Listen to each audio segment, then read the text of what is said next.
नमस्कार विद्यार्थी मित्रों, सेठ जे.एस. सोनावाला हाईस्कूल महेमदाबाद ધોરણ 12 વિષય ભૌતિક વિજ્ઞાન પ્રકરણ નંબર 1 વિદ્યુત ભારો અને ક્ષેત્રો વિશે થોડીક આગળ વાત કરીએ વિદ્યાર્થી મિત્રો. તો આવો જોઈએ. વિદ્યાર્થી મિત્રો, પહેલો ટોપિક છે ધ્રુવ્ય અને અધ્રુવ્ય અણુઓ કોને કહે છે.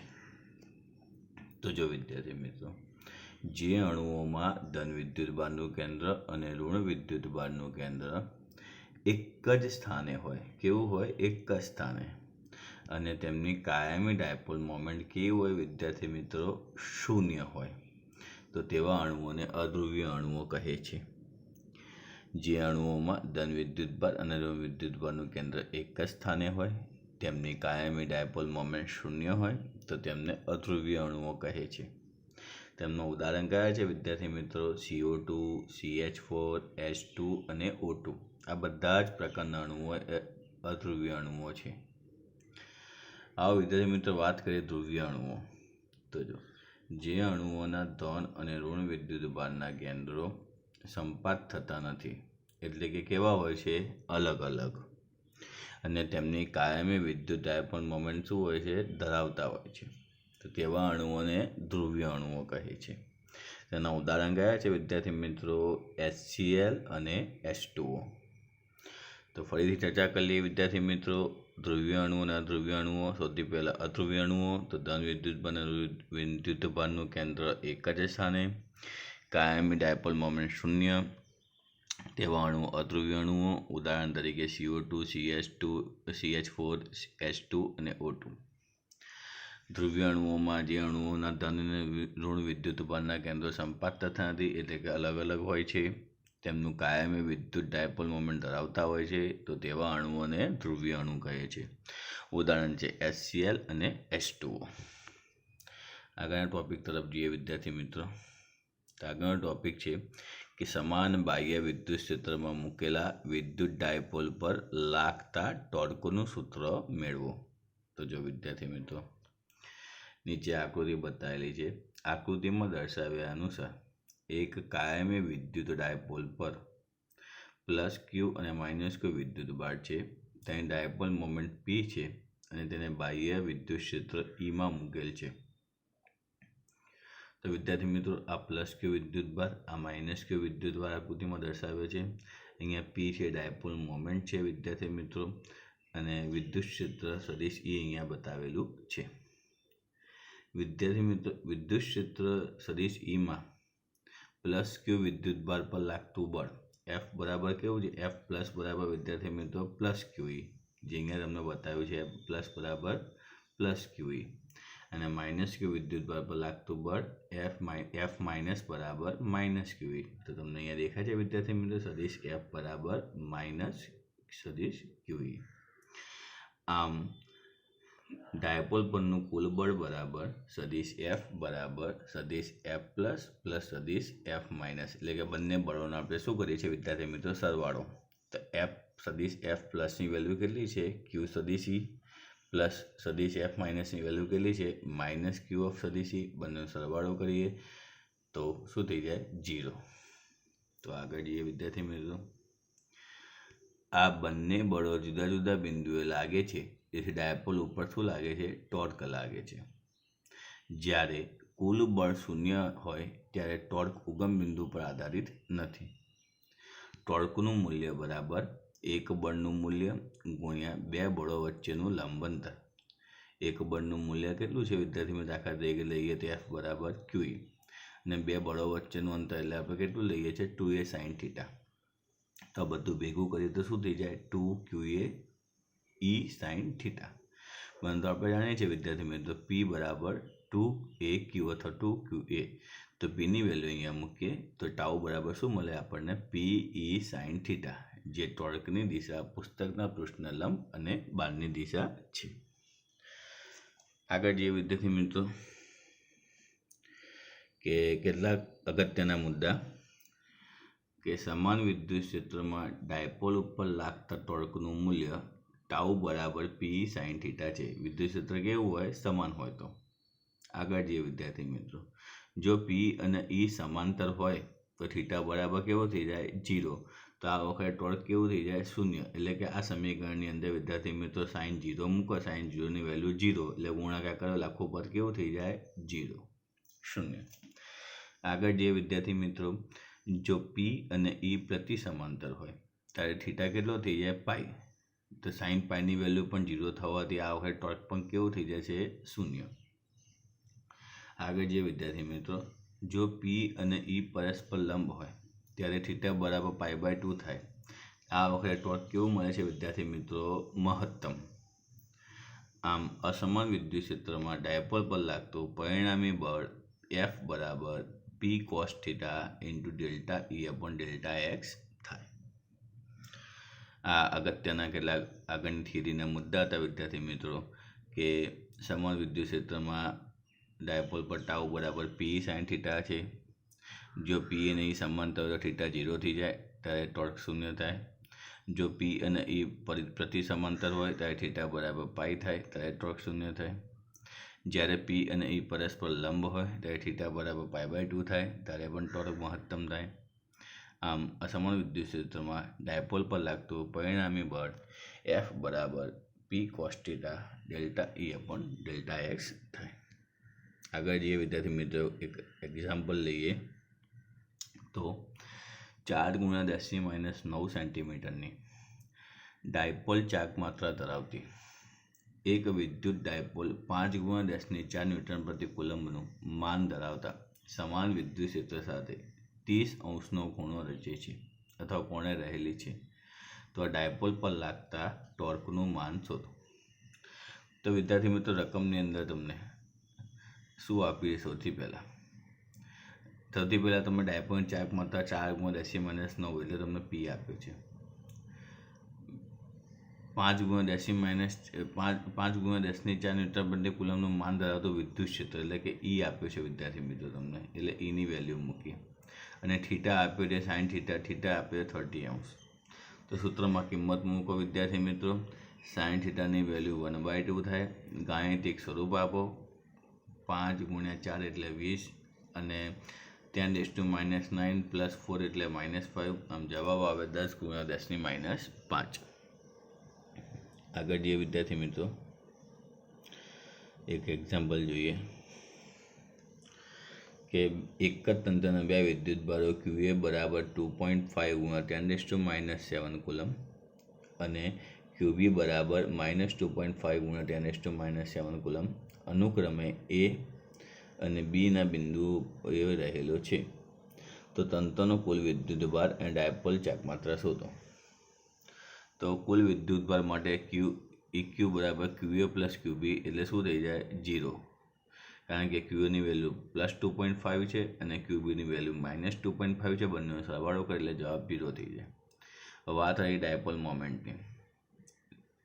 તો જો આ એક A અને B બિંદુ છે, એમાં A પોઝિટિવ, B નેગેટિવ, વચ્ચે કોઈ મધ્ય બિંદુ O છે.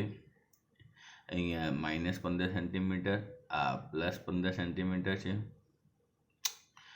2A બરાબર રકમમાં આપેલું છે. 2A બરાબર આખાનું વેલ્યુ થઈ જાય 30 સેન્ટીમીટર, મને સેન્ટીમીટર મીટરમાં ફેરવો એટલે 0.3 મીટર. P બરાબર 2AQ, 2Aની વેલ્યુ વિદ્યાર્થી મિત્રો કેટલી છે? 0.3 મીટર. Qની વેલ્યુ વિદ્યાર્થી મિત્રો રકમમાં કેટલી છે? 2.5 × 10⁻⁷ કુલમ. સૂત્રમાં કિંમત મૂકો, ગાણિતિક સ્વરૂપ આપો.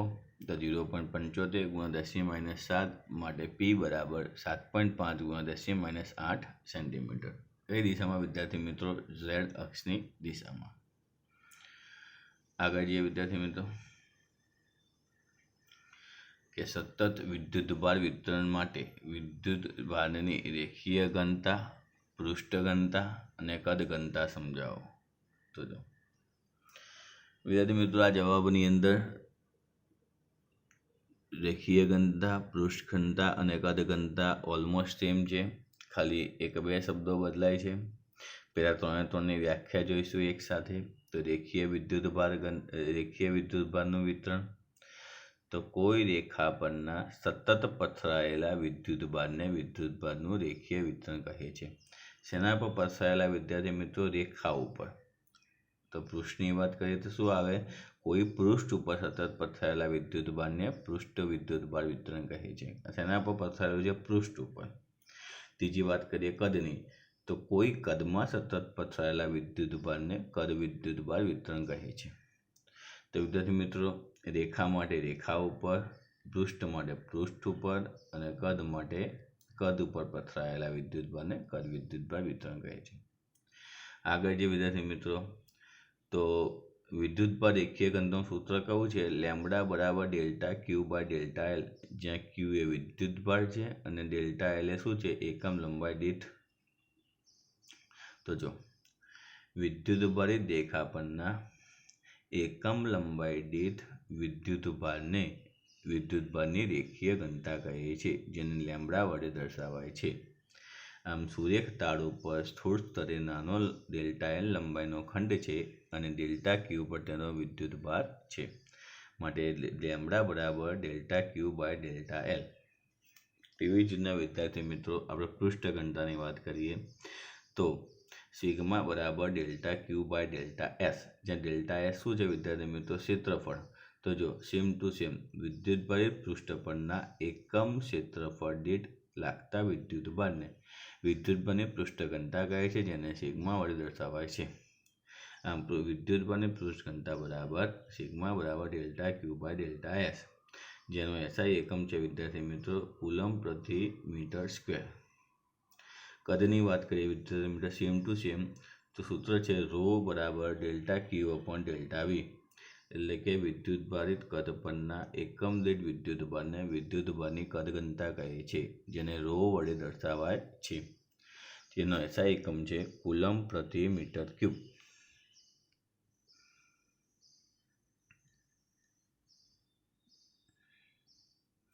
આગળ વાત કરીએ વિદ્યાર્થી મિત્રો, કદ ઉપર સતત વિતરિત થયેલા વિદ્યુતભારના કોઈ બિંદુ પાસે ઉદ્ભવતા વિદ્યુત ક્ષેત્રનું સૂત્ર મેળવો. ધારો કે અવકાશમાં સતત વિદ્યુતભાર વિતરણની વિદ્યુતભાર ઘનતા ρ છે. વિદ્યુતભાર વિતરણને ડેલ્ટા વી માપનના નાના કદ ખંડમાં વિભાજિત કરો. ડેલ્ટા વીને શું છે? નાના કદના ખંડમાં વિભાજિત કરો. આકૃતિમાં દર્શાવ્યા પ્રમાણે વિદ્યાર્થી મિત્રો, ઉગમ બિંદુ ઓની સાપેક્ષે વિદ્યુતભાર વિતરણમાં કોઈ એક કદ ખંડનો સ્થાન સદિશ કયો છે? આર, એટલે કે આ સ્થાન સદિશ આર છે. તેથી આ કદખંડમાં રહેલો વિદ્યુતભાર ડેલ્ટા ક્યુ બરાબર કયો થાય? Rho into delta V. તો વિદ્યાર્થી મિત્રો, આપણે કદ માટે આગળના સૂત્રમાં ભણ્યા સૂત્ર કયું ભણ્યા? રો બરાબર delta V upon delta Q upon delta V. તો એ સૂત્ર વિદ્યાર્થી મિત્રો આપણે અહીંયા ભણીશું કે રો બરાબર delta Q upon delta V. આગળ જે વિદ્યાર્થી મિત્રો, વિદ્યુતભાર વિતરણની અંદર કે બહાર કોઈ બિંદુ પી લો, જેનો સ્થાન સદિશ કેપિટલ આર છે. તો કોઈ બિંદુ આ પી છે, બહાર લીધું છે, તેનો સ્થાન સદિશ આર છે. તો રો ઇન્ટુ ડેલ્ટા વી વિદ્યુતભારને પી પાસે કુલમના નિયમના વિદ્યુત ક્ષેત્ર અનુસાર ડેલ્ટા ઈ સદિશ બરાબર કે ક્યુ અપોન આર સ્ક્વેર. સૂત્ર કયું હતું વિદ્યાર્થી મિત્રો? ઈ બરાબર કે ક્યુ અપોન આર સ્ક્વેર, જ્યાં કે એમના એમ, ક્યુની જગ્યાએ rho into delta V upon R square, આરની જગ્યાએ R dash square into R caret, જ્યાં આર ડેશ એ વિદ્યુતભારનું કદખંડ અને પી વચ્ચેનું અંતર છે તથા કદખંડથી પી તરફનો એકમ સદિશ પણ કહે છે. આમ સંપાત પ્રવાહના સિદ્ધાંત પરથી વિદ્યુતભાર વિતરણને લીધે પી પાસે કુલ વિદ્યુત ક્ષેત્ર સદિશ ઈ બરાબર sigma KP K rho delta V upon R dash square into R caret. આ સરવાળાને સંકલનથી દર્શાવતા સદિશ ઈ બરાબર સંકલનમાં rho into K into rho delta V upon R dash square into R caret. આમ કુલમ્બનો નિયમ અને સંપાત પ્રવાહના સિદ્ધાંતો આપીને અલગ અલગ તથા સતત અથવા તો અંશતઃ અલગ અને અંશતઃ સતત એવા કોઈ પણ વિદ્યુતભાર વિતરણ વડે વિદ્યુત ક્ષેત્ર મેળવી શકાય છે. સૌથી પહેલાં વિદ્યાર્થી મિત્રો આપણે શું મેળવ્યું? રો બરાબર delta Q upon delta V. ત્યારબાદ શું મળ્યું વિદ્યાર્થી મિત્રો? વિદ્યુત ક્ષેત્ર E બરાબર KQ/R² પ્રમાણે સદિશ ડેલ્ટા E બરાબર K ρ ડેલ્ટા V/R². ત્યારબાદ શું કર્યું વિદ્યાર્થી મિત્રો? સંપાતના સિદ્ધાંત અનુસાર P પાસે કુલ વિદ્યુત ક્ષેત્ર શોધ્યું માટે સદિશ E બરાબર sigma K ρ delta V/R² R². ત્યારબાદ શું કર્યું વિદ્યાર્થી મિત્રો? સરવાળાને સંકલનથી દર્શાવ્યું માટે સદિશ E બરાબર સંકલનમાં K ρ ડેલ્ટા V/R² R². આગળ જે વિદ્યાર્થી મિત્રો કે ગૌસનો નિયમ લખો અને સમજાવો. તો જો વિદ્યાર્થી મિત્રો કેન્દ્ર ઉપર રહેલા બિંદુવત વિદ્યુતભાર Qને ઘેરતા R ત્રિજ્યાનું ગોળો આકૃતિમાં દર્શાવ્યો છે. એટલે કે વિદ્યુતભાર Q છે, R ત્રિજ્યાનો ગોળો છે, વિદ્યુતભાર Q છે ક્યાં છે? કેન્દ્રમાં છે.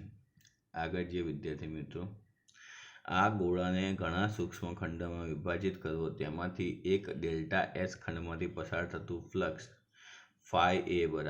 ડેલ્ટા ફાઈ બરાબર સદિશ E ડોટ ડેલ્ટા S બરાબર સદિશ E dot R² delta S. જે વિદ્યાર્થી મિત્રો સદિશ E વિદ્યુત ક્ષેત્રની બહાર દેખાય છે, ડેલ્ટા S જેટલું ક્ષેત્રફળ છે, માટે ફાઈ બરાબર શું લીધું? સદિશ E ડોટ ડેલ્ટા S. જ્યાં R² એ શું છે? કેન્દ્રથી ક્ષેત્રફળ ખંડ તરફના ત્રિજ્યાના સદિશની દિશામાંનો એકમ સદિશ. R²ની વેલ્યુ વિદ્યાર્થી મિત્રો મોડ ઓફ R²ની વેલ્યુ 1 લેતા આ સમીકરણને છૂટું પાડતા E delta S cos theta, પણ E બરાબર KQ/R² મુજબ ડેલ્ટા ફાઈ બરાબર આ સમીકરણમાં Eની વેલ્યુ મૂકતા KQ/R² ડેલ્ટા S. જ્યાં E અને ડેલ્ટા S એક જ દિશામાં હોય, થીટા બરાબર 0 લીધા માટે કોસ થીટા 0ની વેલ્યુ 1 થઈ જાય. ફરીથી વિદ્યાર્થી મિત્રો જોઈએ ડેલ્ટા ફાઈ બરાબર E ડોટ ડેલ્ટા S, એને છૂટું પાડીએ એટલે E delta S cos theta, Eની વેલ્યુ KQ/R² એટલે Eની વેલ્યુ KQ/R² મૂકી ઇન્ટુ ડેલ્ટા Sના ડેલ્ટા S.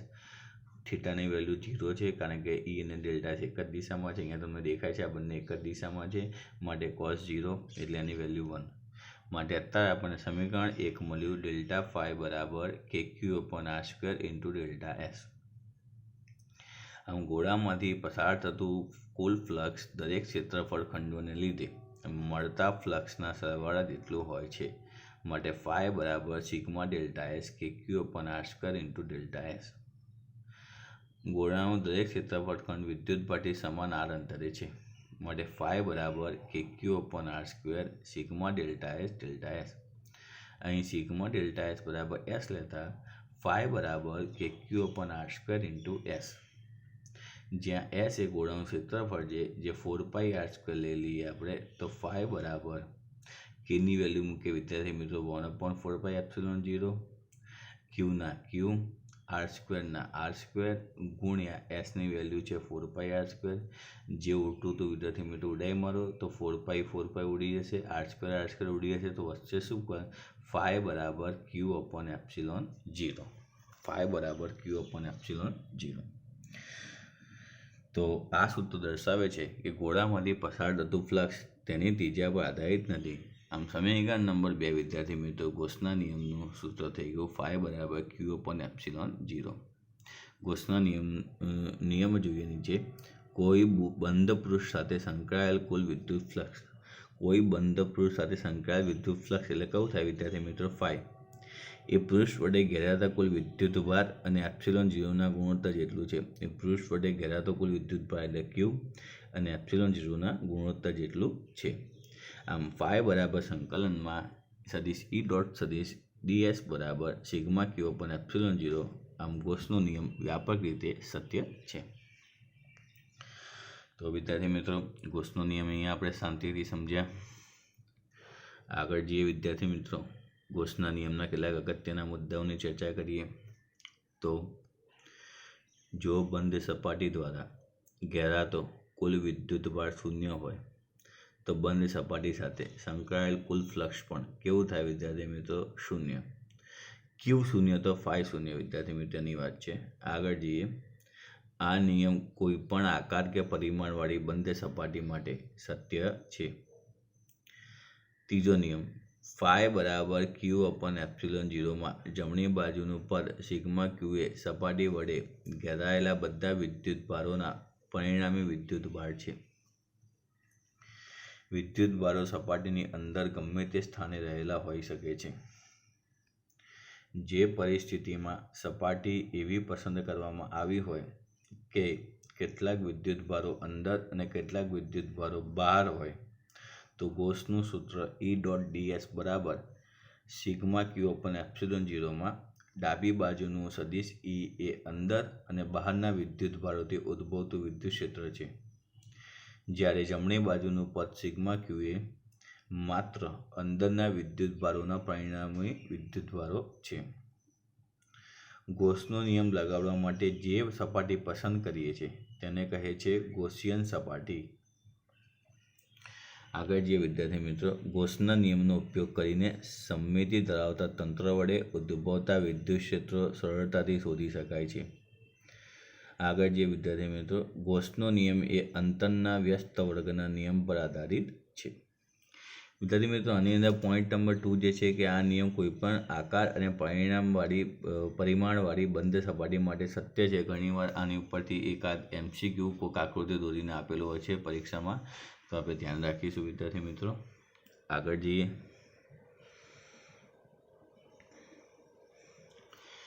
કે સમાન વિદ્યુત ક્ષેત્રમાં રહેલ નળાકાર પૃષ્ઠમાંથી પસાર થતા ફ્લક્સની ગણતરી કરો. તો જો વિદ્યાર્થી મિત્રો બંધ સપાટીમાંથી પસાર થતું કુલ વિદ્યુત ફ્લક્સ શૂન્ય છે, તેથી સપાટી વડે કોઈ વિદ્યુતભાર ઘેરાતો નથી, જે આકૃતિમાં દર્શાવ્યું છે. અહીં વિદ્યાર્થી મિત્રો આકૃતિમાં 1, 2 અને 3 અને 12 સદિશ E વિદ્યુત ક્ષેત્ર આપેલું છે. આ એક નળાકાર છે. સમાન વિદ્યુત ક્ષેત્રમાં સદિશ Eમાં બંધ નળાકાર એવી રીતે મૂકેલો છે જેથી તેની અક્ષ સમાન વિદ્યુત ક્ષેત્રને કેવી રહે, સમાંતર રહે. આગળ વાત કરીએ વિદ્યાર્થી મિત્રો, નળાકારના વર્તુળાકાર આડછેદ 1 અને 2માંથી પસાર થતું ફ્લક્સ ધારો કે અનુક્રમે φ1 અને φ2 છે. એટલે કે વિદ્યાર્થી મિત્રો શું છે, આડછેદ 1 અને 2માંથી પસાર થતું ફ્લક્સ φ1 અને φ2 છે. નળાકારની વક્ર સપાટીમાંથી પસાર થતું ફ્લક્સ કયું છે, φ3. એટલે કે વિદ્યાર્થી મિત્રો વક્ર સપાટી પર પસાર થતું ફ્લક્સ એટલે ઉપર કયું છે, φ3. એક ભાગ આગળ વિદ્યુત ક્ષેત્ર અને ક્ષેત્રફળ સદિશ પરસ્પર કેવા છે, વિરુદ્ધ દિશામાં છે. એટલે દેખાય છે તમને વિદ્યાર્થી મિત્રો સદિશ E અને Sની દિશા કેવી છે, સામસામી છે, એટલે કેવી છે, વિરુદ્ધ છે. બે ભાગ પાસે વિદ્યુત ક્ષેત્ર ક્ષેત્રફળ સદિશ કેવો છે, એક જ દિશામાં છે. એટલે કે પોઈન્ટ નંબર 2 આગળ વિદ્યાર્થી મિત્રો સદિશ E અને S કેવો છે, એક જ દિશામાં તમને દેખાય છે. તથા ત્રિભાગ આગળ વિદ્યુત ક્ષેત્ર અને ક્ષેત્રફળ સદિશ પરસ્પર લંબ છે. એટલે તમને ઉપર કેવો દેખાય છે વિદ્યાર્થી મિત્રો, એકબીજાને લંબ, પરસ્પર લંબ છે. આથી દરેક ભાગમાંથી અનુક્રમે પસાર થતું ફ્લક્સ φ1 બરાબર અહીંયા થાય -ES1, અહીંયા φ2 થાય એટલે એક જ દિશામાં, એટલે પ્લસ નિશાની ES2 અને ઉપર લંબ છે એટલે 0. જ્યાં S1 અને S2 અનુક્રમે 1 અને 2 ભાગ પાસેના ક્ષેત્રફળ છે. નળાકાર સમાન હોવાથી S1 બરાબર S2 બરાબર S થઈ જાય. નળાકારમાંથી પસાર થતું કુલ વિદ્યુત ફ્લક્સ φ બરાબર φ1 પ્લસ φ2 પ્લસ φ3 માટે બધાની કિંમત મૂકે -ES પ્લસ 0 માટે φ બરાબર શું મળે, 0. આ બંધ નળાકારમાંથી પસાર થતું કુલ ફ્લક્સ શૂન્ય છે. ગોસના નિયમ પરથી 0 બરાબર સિગ્મા ક્યુ અપન એપ્સિલોન 0 માટે શું મળે આપણને, સિગ્મા ક્યુ બરાબર 0. એટલે કે નળાકારની બંધ સપાટી પર રહેલો કુલ વિદ્યુતભાર કેવો છે, શૂન્ય. આગળ વાત કરીએ વિદ્યાર્થી મિત્રો,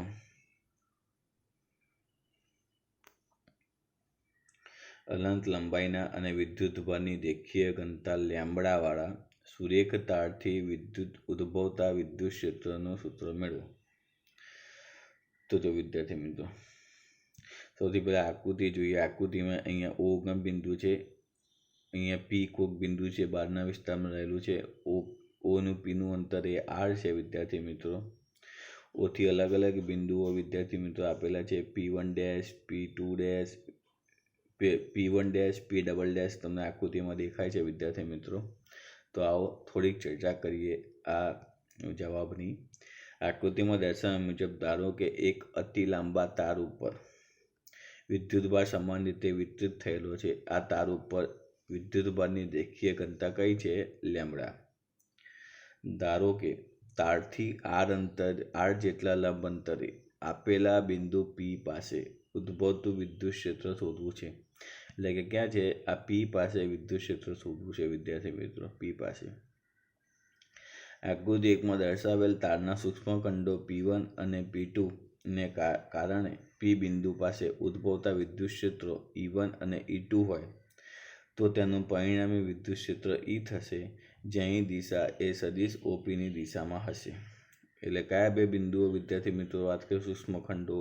એક આ P1 અને બીજો સૂક્ષ્મખંડની વાત કરી P2, જેના વિદ્યુત ક્ષેત્રોનું ક્રમે કયા છે? P1નો E1 અને P2ની વાત કરી વિદ્યુત ક્ષેત્ર E2. તેથી R જેટલા લંબ અંતરે આવેલા બિંદુઓ P' અને P" પાસે પણ વિદ્યુત ક્ષેત્ર સમાન મૂલ્યનું અને પરંતુ ત્રિજ્યાવર્તી અંદરથી બહારની દિશામાં હશે. આમ P બિંદુ પાસે ઉદ્ભવતું વિદ્યુત ક્ષેત્ર શોધવા માટે આપેલ તારને અક્ષ તરીકે લઈ તેની ફરતે R ત્રિજ્યા અને L લંબાઈનું નળાકાર આકારનું ગાઉસિયન પૃષ્ઠ કલ્પીએ. અહીં કલ્પેલ નળાકારની બંને વર્તુળાકાર સપાટીઓમાંથી પસાર થતું ફ્લક્સ શૂન્ય થશે, જ્યારે તેની વક્ર સપાટીમાંથી ફ્લક્સ બહાર આવશે. આગળ જઈએ વિદ્યાર્થી મિત્રો, આ જવાબની ચર્ચા કરીએ કે નળાકારની વાત છે. નળાકારમાંથી બહાર આવતું ફ્લક્સ ફાઈ બરાબર E.ds ડોટ પ્રોડક્ટ છૂટી પડતા ES બરાબર cos 0 માટે ES એ નળાકારનું વક્ર સપાટીનું ક્ષેત્રફળ છે. લેસની વેલ્યુ 2πRL માટે ફાઈ બરાબર થઈ ગયો E × 2πRL. સમીકરણ નંબર 1. ગાઉસના પ્રમેય પ્રમાણે નળાકારમાંથી બહાર આવતું ફ્લક્સ ફાઈ બરાબર Q/ε0, જે આગળ આપણે સૂત્ર ભણ્યા. અહીં Q બરાબર શું? Lambda × L. તો ફાઈ બરાબર Qની વેલ્યુ મૂકીએ લેમ્બડા × L/ε0. આમ સમીકરણ 1 અને સમીકરણ 2 એટલે કે બંને ફાઈની વેલ્યુને સરખાવતા ડાબી બાજુ થશે E × 2πRL બરાબર જમણી બાજુ લેમ્બડા L/ε0, જેમાં જે પદ ઉડતું તે પદ ઉડાડી દેવાનું. માટે સદિશ E બરાબર લેમ્બડાને સબ્જેક્ટ બનાવો, છેદમાં થશે 2πR × ε0. માટે સદિશ E બરાબર 2k lambda upon R × R caret. કારણ કે વિદ્યાર્થી મિત્રો આપણે આગળ જઈએ, એક ફરીથી સમજી લઈએ. ફાઈ બરાબર E × S ડોટ પ્રોડક્ટ છૂટી પડી ES cos 0ની વેલ્યુ 1 માટે ES અહીંયા S એ કોઈ ક્ષેત્રફળ હોવાથી નળાકારનું 2πRL. સમીકરણ નંબર 1. હવે બહાર આવતું ફ્લક્સ ફાઈ બરાબર Q/ε0, જ્યાં Qની વેલ્યુ લેમ્બડા L છે માટે ફાઈ બરાબર લેમ્બડા L/ε0. હવે 1 અને 2 ને સરખાવતા E × 2πRL બરાબર લેમ્બડા L/ε0, જ્યાં E ને સબ્જેક્ટ બનાવતા લેમ્બડા/2πR × ε0 માટે E બરાબર 2k lambda upon R × R caret. આગળ જે વિદ્યાર્થી મિત્રો એક એક્ઝામ્પલ જોઈએ. 10 સેન્ટીમીટર ત્રિજ્યા ધરાવતી ગોળાકાર ગૌસિયન સપાટીના કેન્દ્ર પર મૂકેલા બિંદુવત વિદ્યુતભારને લીધે તે સપાટીઓમાંથી -1.0 × 10³ ન્યૂટન/મીટર² પ્રતિ કુલમ્બનું ફ્લક્સ પસાર થાય છે. ગોળાકાર ગૌસિયન સપાટીના કેન્દ્ર ઉપર મૂકેલા બિંદુવત વિદ્યુતભારને લીધે તે સપાટીમાંથી કેટલું ફ્લક્સ પસાર થાય છે વિદ્યાર્થી મિત્રો? -1.0 × 10³ ન્યૂટન/મીટર² પ્રતિ કુલમ્બ. તો તે પહેલી કન્ડિશન શું છે વિદ્યાર્થી મિત્રો? જો ગૌસિયન સપાટીની ત્રિજ્યા બમણી કરવામાં આવે તો સપાટીમાંથી કેટલું ફ્લક્સ પસાર થતું હોય? તો પહેલી કન્ડિશનનો જવાબ જોઈએ. ગૌસિયન પૃષ્ઠ સાથે સંકળાતું ફ્લક્સ માત્ર પૃષ્ઠ વડે ઘેરાતા વીજભાર ઉપર આધાર રાખતું હોવાથી સંકળાતા ફ્લક્સમાં કોઈ જ ફેરફાર થશે નહીં. બીજી કન્ડિશન જોઈએ, શું શોધવાનું છે? બિંદુવત વિદ્યુતભારનું મૂલ્ય કેટલું થશે, એટલે કે ક્યુનું મૂલ્ય કેટલું થશે. તો આપણને ખબર છે વિદ્યાર્થી મિત્રો સૂત્ર ફાઈ બરાબર સિગ્મા ક્યુ અપન એપ્સિલોન 0. તેમાં સિગ્મા ક્યુને સબ્જેક્ટ બનાવો તો સિગ્મા ક્યુ બરાબર 5 ઇન્ટુ એપ્સિલોન 0. 5 રકમમાં આપેલો છે વિદ્યાર્થી મિત્રો આ રહ્યો -1.0 ગુણ્યા 10⁻³ ન્યૂટન ઇન્ટુ મીટર સ્ક્વેર પ્રતિ કુલમ. એપ્સિલોન 0 જેની વેલ્યુ હોય વિદ્યાર્થી મિત્રો 8.854 ગુણ્યા 10⁻12. સાદું રૂપ આપો ગાણિતિક તો જવાબ આવે -8.854 નેનો કુલમ. આગળ જે વિદ્યાર્થી મિત્રો બીજો એક એક્ઝામ્પલ જોઈએ કે 9 સેન્ટીમીટરની ધારવાળા એક ઘનાકાર ગૌસિયન સપાટીના કેન્દ્ર ઉપર 2.0 માઇક્રોકુલમ વિદ્યુતભાર રહેલો છે. તો આ સપાટીમાંથી કુલ વિદ્યુત ફ્લક્સ કેટલું હશે? તો વિદ્યાર્થી મિત્રો આપણે વાત કરીએ કે 2 માઇક્રોકુલમનો એક વીજભાર 9 સેન્ટીમીટર બાજુઓ ધરાવતા સમઘનના કેન્દ્ર ઉપર રહેલ હોવાથી તેનો કુલ ફ્લક્સ ફાઈ બરાબર સિગ્મા ક્યુ અપન એપ્સિલોન 0. ક્યુ વિદ્યુતભાર રકમમાં આપેલો છે 2 માઇક્રો જેને કુલમમાં ફેરવેલ 2 ઇન્ટુ 10⁻⁻6. એપ્સિલોન 0ની વેલ્યુ વિદ્યાર્થી મિત્રો 8.854 ગુણ્યા 10⁻12. તો જવાબ આવે ફાઈ બરાબર 2.25 into 10⁻5 newton into metre square પ્રતિ કુલમ. વિદ્યાર્થી મિત્રો ઘણીવાર આવા દાખલાઓ MCQની અંદર કે 2 માર્કની અંદર આવતા હોય છે. આગળ એક્ઝામ્પલ જોઈએ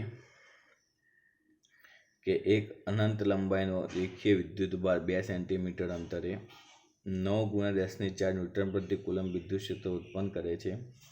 તો રેખીય વિદ્યુતભાર ઘનતા ગણો. તો રકમમાં તમને આર આપેલો છે 2 સેન્ટીમીટર એટલે 0.02 મીટર. ઈ આપ્યો છે 9 ગુણ્યા 10⁻4 ન્યૂટન પ્રતિ કુલમ. તમારે રેખીય ઘનતા લેમ્બડા ગણવાની છે. સૂત્ર છે ઈ બરાબર 2k લેમ્બડા અપોન આર, જેમાં ઈની વેલ્યુ મૂકો 2 કેની વેલ્યુ મૂકો. લેમ્બડા તમારે શોધવાનો છે, આરની વેલ્યુ રકમમાં આપેલી છે મૂકો. લેમ્બડાને સબ્જેક્ટ બનાવી દો તો જવાબ આવે લેમ્બડા બરાબર 1.0 ગુણ્યા 10⁻⁷ કુલમ પ્રતિ મીટર. આશા રાખું વિદ્યાર્થી મિત્રો આ વિડીયો તમે ખૂબ ધ્યાનથી સાંભળ્યો હશે.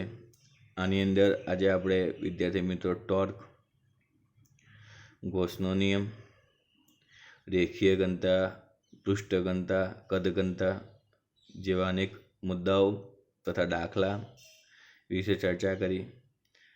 તો આપ સૌને આ વિડીયો ખૂબ શાંતિથી સાંભળવા બદલ ખૂબ ખૂબ આભાર. નમસ્કાર.